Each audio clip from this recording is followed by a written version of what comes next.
Here's a guy I know, hyper intellectual. He says, "Why in the world would you read aloud for adults your articles?" Well, many people are auditory learners, and some people simply find it fun, maybe even nurturing to be read to. So here are, I'm guessing, roughly a half hour worth of my favorite little articles on personal growth. The first one is, "I have nothing to say." We all know that the gift of gab helps, whether at a party, a conference's wine and cheese do, before getting down to business with a customer, a doctor, or in a job interview, or as a conversation started with that nice-seeming person in a cafe. But what if you're more likely to be tongue-tied than voluble, than gabby? The following may help. Have something ready. Maybe it's something in the news that moves you, although think twice about something controversial like Trump or the media. Maybe have an amusing anecdote to tell at an appropriate time. For example, recently I played a woman in Steel Magnolias. The play calls for 5 women, but the director could only find 4. A safe starter is a comment and follow-up question about the environment. No, not climate change, the immediate environment. The venue, the speaker, the food, the weather outside, or the noise inside. For example, you might say something like, "It's my first time at this conference. You?" Keep it brief and pay attention to the response. It may offer an opportunity for follow-up, especially if there's a silence that you're eager to fill. Ask about them. I like the question, "Anything you're thinking about these days or looking forward to?" Listen well, and then you answer the question. Want to go deeper? As appropriate, ask a question about family or career or hobbies, and then you answer it yourself. For example, "So, what do you like to do when you're not working?" Listen to the answer, and then either follow up or tell of something that you enjoy doing, even if it's just that you enjoy lingering over a cup of coffee. If your foray fails, no need to creep away in embarrassment. After all, the person may be more shy than verbal, more suspicious than welcoming, or simply not in the mood to talk. Sally on. Anyway, that little article is called "I Have Nothing to Say." The next one is called "If You Tend to Piss People Off." Do you have trouble keeping friends or your job? Well, the following should help. The rule: preserve their self-esteem. Yeah? Very occasionally you want to use the nuclear option, when it's quite important and the person hasn't responded to tact. But almost always, if you make someone feel less than, you pay too big a price. They're being pissed at you and often exerting disproportionate revenge. So, if you're thinking about, say, disagreeing, first ask yourself whether it's worth it. Often the best response is no response. Arguing back risks escalation and retribution. If you do respond, almost always do it in a way that preserves the person's self-esteem, in a de-escalating, flat, or even mildly upbeat tone and body language. Relaxed, not aggressive, and words such as, "I understand." That enables you to de-escalate without dishonestly agreeing. I often use those 2 words with people whose opinions I deem wrong, but I feel it's not worth engaging with them on it. "I don't quite understand. Would you re-explain?" Good point. Got it. Will do better. "I did it X way. Was that a mistake?" I can understand why you think that. "I did X because of Y. Was I off base?" "I'm wondering if X is wise. What do you think?" Perhaps add 1 or 2 more such tools that you could see working for you. Role play with a trusted friend, maybe recording it on your phone. Imagine how the person would feel if you responded that way. Keep practicing until those phrases are automatic enough that in the heat of battle you can pull one out rather than get pissed off.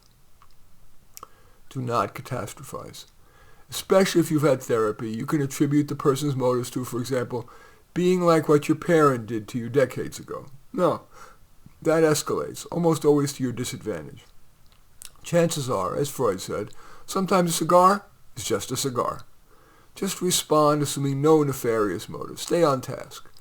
Those tactics should make people less likely to be pissed at you. Anyway, that little essay or article is called "If You Tend to Piss People Off." The next one is called "On Thinking." I value taking the time to think. I can reflect on, for example, what to write, my next client, or what I want to prioritize for the next hour or for my life.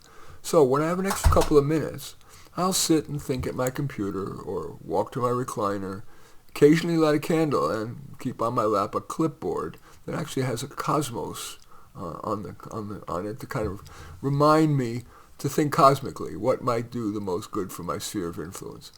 I don't always have the opportunity to do those, but that encourages it. It's hard to describe my thinking process. Rarely do I just let it flow. I structure my thinking. For example, I might think through what I do from wake up to bedtime to see if there's something I should do or write about. Or I think thematically. For example, let's say my next client has emailed me between sessions that he's under attack from a colleague who's gunning for his job. I would review my notes from our previous session to unearth possible nuggets. Then I'd list his strengths and weaknesses, especially as they pertain to his organization, and then try to come up with one or more possible approaches that he might take if in the session he doesn't come up with a better idea first on his own. If I'm wondering whether to repair my aging clothes dryer that started to make a funny noise, I would Google to identify if there seems to be an easy DIY fix. If so, I would try that. If not, from the Google search, I would estimate if repairing it would likely cost more than, say, $200 parts and labor. Then I'd go to Amazon.com and HomeDepot.com to identify best values in a new dryer and what new features they'd offer. I'd then decide whether to repair or buy. I apply that sort of thing to writing. Let's say I'm trying to think of something to write. I'll think about whether I have a not obvious but worthy new set of thoughts in my areas of expertise, for example, work, relationships, and the life well led. When I come up with a nugget, I'll write it on the clipboard. I then try to build off that, or I'll go back to my structure. I tend to go too fast, so when I catch myself rushing, I usually take one deep breath. It helps. Or I'll stare at a candle for a few seconds, not emptying my mind, but rather making myself focus on what I'm wanting to think about. When I sense I should be expanding on or distilling what I've written on the clipboard, I usually go to the computer, open a Word file, and without looking at what I wrote on the clipboard, start writing, usually from the first sentence, without much censoring. Having quickly cranked out a first draft, I will then check the clipboard to see if I left anything out that was important. Then read the draft, revising as I go. I reread and reread it until I read it without making any changes. Then I read it aloud on YouTube, like this. That kills two birds with one stone. I make a video for my subscribers, and in reading it aloud, usually find more things to improve. As the video finalizes, I reread the piece yet again, usually finding small tweaks. After the video is finalized, I listen to my reading of it while I follow this text. I usually find yet more changes to make. I only then publish it with a link to the YouTube. If history is any guide, despite my having read drafts of what I'm now reading to you aloud a half dozen times, if I read it again in a few hours, I will probably find more things to fix or improve. I find that fun. Maybe you will too. In any event, that's my little essay on thinking. The next one is called What Colleges Don't Tell You. There is much you should know before going or sending your child to college. Most people believe that college is a must, if not for the learning, as the hunting license for a decent job. So they don't look too closely at what, for all that time and money, colleges provide compared with other post-secondary options such as apprenticeships or the military, self-employment, learning on the job. Many respected entities have tried to warn students about college. For example, the cover story of an issue of Consumer Reports was headlined, quote, "I kind of ruined my life by going to college," end quote. The Great College Degree Scam in the Chronicle of Higher Education reported that 60% of the increased number of college graduates from 1992 to 2008, the latest year studied, work on jobs requiring only a high school diploma. In my private practice, I suggest to certain students that they might want to at least defer college, but the college is a must meme has been too deeply implanted by high school counselors, the media, and the very convinced parents. You earn $1 million more. That's a canard. I'm going to tell you why in a few minutes. Besides, what would I tell my friends? That my child who could have gone into a brand-name college isn't going to college at all? Or just to a community college? Despite that, I believe I should take a shot at giving you pause. First, the cost. it is difficult to ascertain the relevant number, how much you'll actually pay for the full 4-year cost of a bachelor's degree, subtracting cash financial aid. Many college websites I've visited bury even the full 1-year cost so deep in its website that few people find it. True, if your child, or you, have already been admitted, the college will show you a too low estimate of the 1-year cost, including living expenses, and how much loan you'll have to take out. And usually the small print says that the cost is subject to change annually.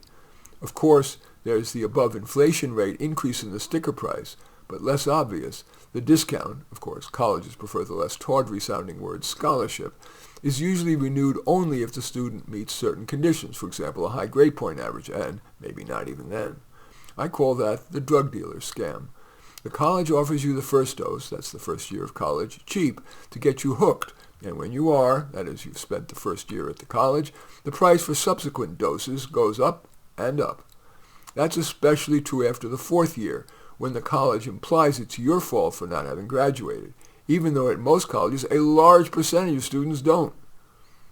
While you may be able to bargain with a college, especially if another college is offering a better deal, often a wiser and certainly underrated option is to spend the first 2 years at a community college. On average, it has better teaching because instructors are hired and promoted based mainly on teaching performance, not the usually esoteric research. And an 18-year-old living for another year or two under a parent's watchful eye may well be wise. Regarding learning, a major nationwide study called Academically Adrift out of the University of Chicago found that in that most core of competencies, thinking skills, between freshman and senior year of college, 36% of students grew not at all. That's not surprising. Except at small teaching-oriented colleges and at community colleges, faculty is hired and promoted primarily on research productivity, which requires very different expertise than to be a transformative undergraduate instructor. Besides, college students are forced to take courses and to learn material that they have little interest in and are assigned massive readings.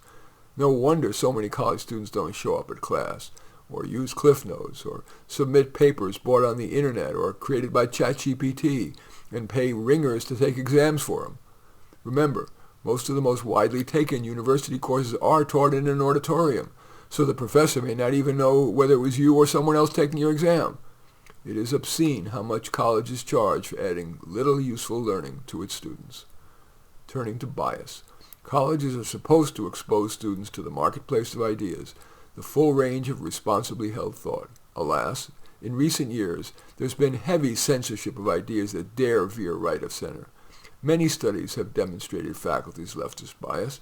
For example, a study by Samuel Abrams, professor of political science at Sarah Lawrence, found that in the New England states, the ratio of liberal to conservative professors was 28-1, up from just 5-1 2 decades earlier.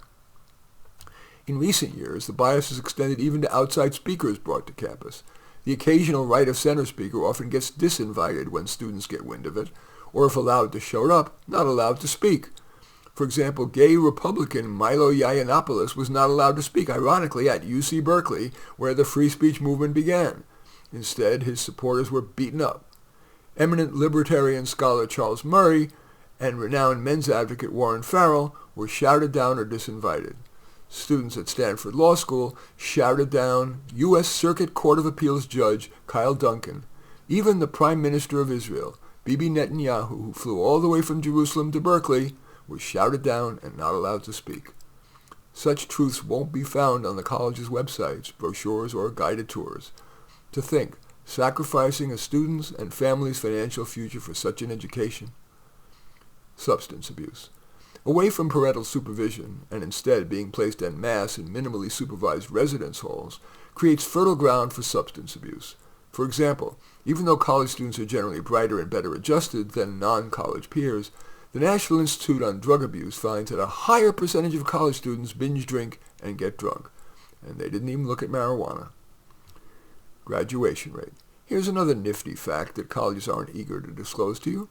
Fewer than half of freshmen at so-called 4-year colleges graduate in 4 years. Only 53% graduate even if given 6 years. And remember that each year after year 4 is likely to cost you more than the previous ones. Of course, graduation rates vary widely across institutions, but here are some popular colleges' 4-year graduation rate. Harvard, 88%. NYU, 79%. UCLA, 67%. Oberlin, 66%. University of Texas, Austin, 51%. University of Colorado Boulder, 41%. University of Kansas, 32%. City University in New York, 20%. The problem is particularly bad at public universities where only 19% of full-time students earn a bachelor's degree in 4 years. Of course, if you're a weak student in high school, you're even less likely to graduate, let alone in 4 years. I asked Clifford Edelman, senior statistician at the U.S. Department of Education, to run statistics on weaker students' graduation rate. He reported, quote, "If you graduated in the bottom 40% of your high school class, you have less than a 25% chance of graduating college, even if given 8.5 years," end quote. Turning to career. Providing additional validation for the Chronicle of Higher Education study I cited above, The Atlantic reported that 53% of college graduates under age 25 were doing work they could have gotten straight out of high school. Of course, that varies by major. If you have the ability and motivation to complete the difficult engineering or computer science degree, your employment prospects are much better than if you majored in, say, sociology, gender studies, or art. But what about that statistic that colleges and the media like to trumpet, that degree holders earn $1 million more over their lifetime? It is grossly misleading. First, it's retrospective. In 1970, only 40% of high school graduates went to college. Now it's more than 70%, so there's an oversupply of college graduates, which means lower pay. Second, the pool of college graduates is brighter, more motivated, and better connected than the pool of not college people.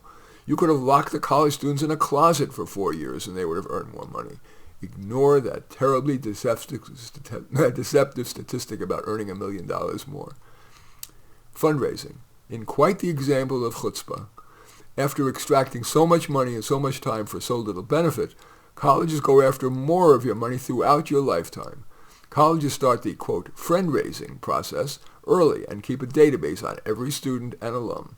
The more the person donates, the more thorough the dossier, and the more frequent the telemarketing calls, personal pitches, and so on. The goal is to get you to give big not only through your lifetime, but to name Alma Mater dear as a beneficiary in your will. The takeaway? Please don't be a lemming. Sure, if you're well motivated to go to college, and especially if you can get into a designer label institution, you probably should go. But if you were a lackluster student in high school, aren't unduly motivated to take 4 to 8 years more academic instruction, and might do well to spend a year or more under your parents' safekeeping, I encourage you to consider options such as apprenticeship, on-the-job training, the military, or at least start at a community college. After all, you can always do a, quote, 4-year college later. The vast majority of them would be more than happy to take your money and time.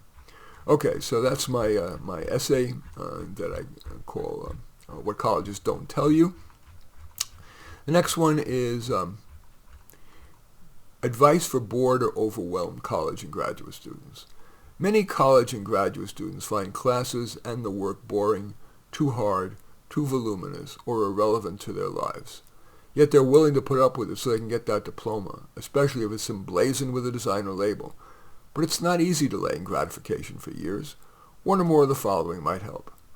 Curate courses. Sure, if your major requires you to take some monstrous soporific course, you might not have a choice. But most times you have options. Take the bit of extra time it takes to unearth courses and instructors likely to teach you something you care about while keeping you awake, maybe even occasionally enthralled. For example, read the syllabi of prospective courses. Do the topics and readings seem interesting? Not too onerous? Also, check out reviews of the professors on one or more of those many websites that review professors. Just Google that term, professor reviews. Read between the lines. Sometimes a professor gets great reviews mainly because he or she is easy or funny. If only occasionally you'll want a hard, serious, yet transformational professor. Tip: over-register. If you plan to take 4 courses, sign up for 5 or 6. Attend the first class of each and drop the worst 1 or 2. Curate readings. I met with a group of 4.0s at the University of California, Berkeley. In the confidentiality of our meeting room, perhaps with lips loosened by the free pizza and beer, Even those august students all agreed that they didn't try to read everything that's assigned. One student said, "Many professors act like their course is the only one we're taking." Another student chimed in, "They think their subject is the most important one." Read what you deem will benefit you, and okay, what will likely be on the test. But don't let grade grubbing trump what would benefit you and give you pleasure. Well-chosen extracurriculars may do at least as much for you as reading every word of the assigned material. Make it easier to pay attention in class. Sit in what I call a focus seat, where the professor's eyes tend to focus, often a few rows back and a bit right or left of center. Not only will the professor see your nods of approval, but it's harder to fall asleep in class with the professor's eyes boring into you. Ask questions. The answers are the customized learning you or your parents are paying the big bucks for. Besides, it'll help you stay awake. Of course, you don't want to be one of those obnoxious students who asks too many questions. Rule of thumb, 1 or 2 per hour. Take just a modest amount of notes. No need to be like a court reporter. Just write the points that the instructor and especially you deem important that you don't already know. Consider reading the hard but important stuff in advance of class. That may help you understand and maybe even appreciate what the professor will be saying in class. Customize assignments. Sometimes you can tweak or even change an assignment to better suit your needs and wants. Professors often welcome your proposal. After all, it's not fun to have to read 50 papers on the same subject. I speak from experience. For example, let's say the assignment is to contrast Hamlet's stabbing of Polonius with Seth's stabbing of her landlord in Toni Morrison's Beloved. But you'd rather contrast Hamlet's stabbing with those in your neighborhood. I'm betting that most professors would accede to your request. Go one-on-one. Consider emailing or seeing the professor during office hours. Maybe ask even dumb questions. You might even ask about issues you're facing in college, and maybe about your future. Many professors welcome that. Besides, the bonding of that one-on-one may motivate you to pay more attention in class and do a better job on assignments. Another form of one-on-one is the tutor. If after the first class session, you sense that you're going to struggle in the course, nip the problem in the bud. The professor, the teaching assistant, campus tutoring center, or private tutor can save you from that bad feeling of not knowing what's going on, especially as you head into the midterm and final. A confession? I like learning, but hated most classes. Too arcane, too hard, too easy, and or too irrelevant. If I knew then what I know now, the tips I've just offered you would have helped, and I hope they help you. Anyway, that essay is called Advice for Bored or Overwhelmed College or Graduate Students. This next one is called Though You'll Break Your Resolution, Make It. New Year's resolutions have become eye rollers. People think, yeah, by January 2nd your resolution will be bye-bye. Probably, but make resolutions anyway. Even just making and immediately breaking a resolution will make top of mind something you care to work on. That's a step forward. Say you want to exercise portion control. Pre-plan your meals and stop eating before you're stuffed. But at the New Year's Day party, not only did you clean your plate, you went back for seconds and cleaned that plate. You'll feel guilty and maybe sick, but that may remind and remotivate. Down the road, you're more likely to be hunkier or more babylicious than if you didn't make the resolution. Or say you wanted to stop interrupting people so much, and to that end your resolution was to wait a full second after someone finishes an utterance. Yet at said New Year's Day party you interrupted more than a couple having sex with 3 kids banging on the bedroom door. Again, you'll beat yourself up, asserting you have no fucking discipline. But I'm betting that sooner or later you'll interrupt less than if you hadn't made the resolution. One more example. Say you want to improve your work ethic. That's a toughie because you have to do it ongoing. Maybe you'll concretize that goal by saying to yourself, each week I'll give myself 2 cheats. I can come in late, take a long lunch, chat with Sweetie during work time, or screw around on the internet for more than a minute. Alas, you used both shit on your very first work day of 2025. Again, guilt may be your friend, and I'm betting that by 2026, maybe much sooner, you'll stop thinking of yourself as a parasitic slug. So resolve, then forgive. So that essay is Though You'll Break Your Resolution, Make It. The next one is called When You're Confused. We all can be confused about what to do in a situation. Well, here are some tactics. Even in a relatively simple situation like a manager of a coffee shop deciding whether to terminate a bad employee, many factors are at play. The likelihood of the employee filing a lawsuit, the probability of finding someone better in a reasonable amount of time, the wisdom of using a robot barista, they're around now, the owner's, coworkers, and supervisees' reactions, the effect on their work, you're feeling bad, maybe guilty, the feelings of the let-go person, the probability of that person finding better suited work, the stress of having to tell the person, and the documentation you'll have to compile that helps avoid a lawsuit. Break it down. It's easy to be overwhelmed by complexity. List the problem's components, for example, those I've just mentioned. So the process doesn't overwhelm you, just write a few words about each, maybe a pro and a con. Then put those factors in order of importance. Should you get help? Sometimes decisions are best made solo. Too much input can confuse and yield the lowest common denominator consensus solution. But other times you get useful help from a Google search, a text or phone call to a trusted person, or posting on your field's LinkedIn or other group. Breathe, take a breath, maybe a break, and then view the problem with fresh eyes, perhaps granularly, perhaps holistically. In this case, picture terminating that bad employee. How are you feeling? Now picture retaining the person, and how are you feeling? And finally, accept ambiguity. Problems that you can't instantly solve usually don't reveal a clear right or wrong, even if you think about it for a long time. Once you've thought a bit about it, perhaps using some variant of what I've just mentioned, crisply decide and move on. Reduce second-guessing yourself by distracting yourself to the next issue du jour. Anyway, that's when you're confused. Next is on the malleability of people. I was scheduled to give career advice on the Oprah show. The day before, her producer, her name was JJ, called to pre-interview me. At the end, she said, "I'm sorry, you can't be on the show. You're too realistic. We're here to sell the dream." How malleable are we? Based on my 6,000 clients, friends, and me, the following might be useful.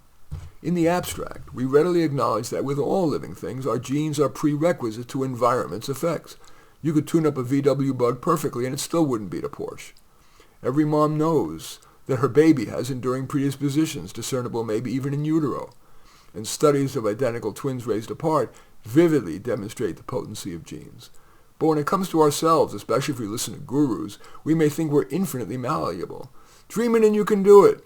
Power pose. Just have a growth mindset. Not from where I sit. Intelligence. If you're sharp as a marble, choose a career and avocations that aren't too cognitively demanding, and be brave enough to ask for help.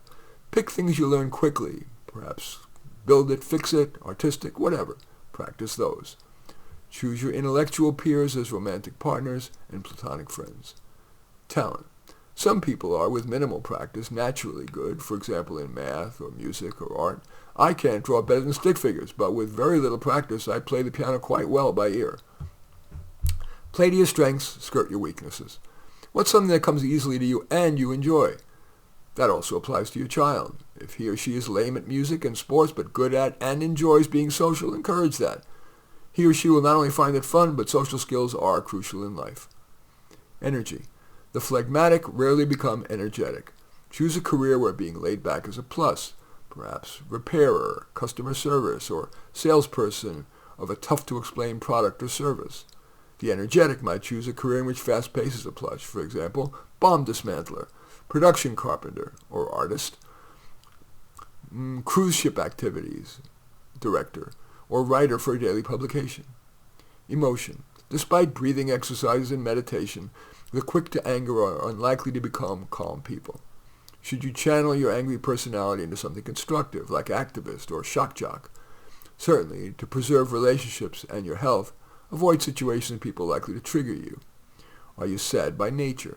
Of course, choose situations and people who make you feel at least a little better. Also choose a career that capitalizes. An obvious choice is funeral director, but also some performing and visual artists specialize in the sad.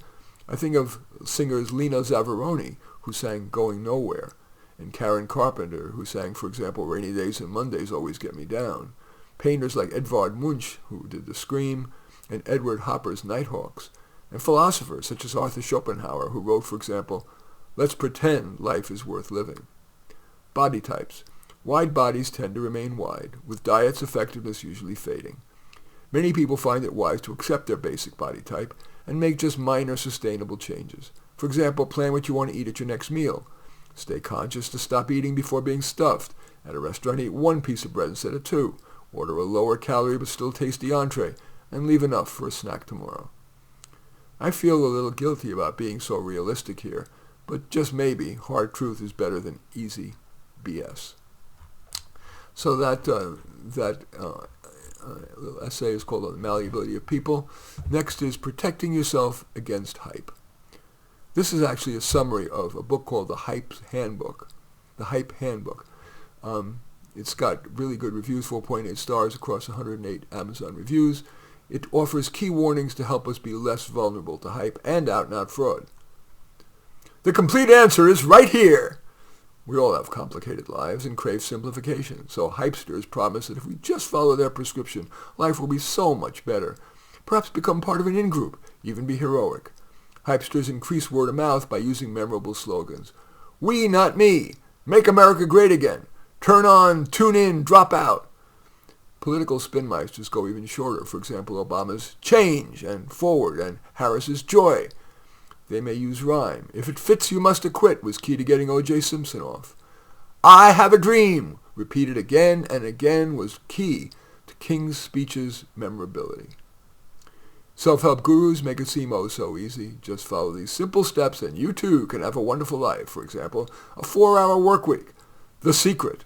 Power Pose. Have a growth mindset. Dianetics by the former Penny Award sci-fi writer L. Ron Hubbard, who founded Scientology.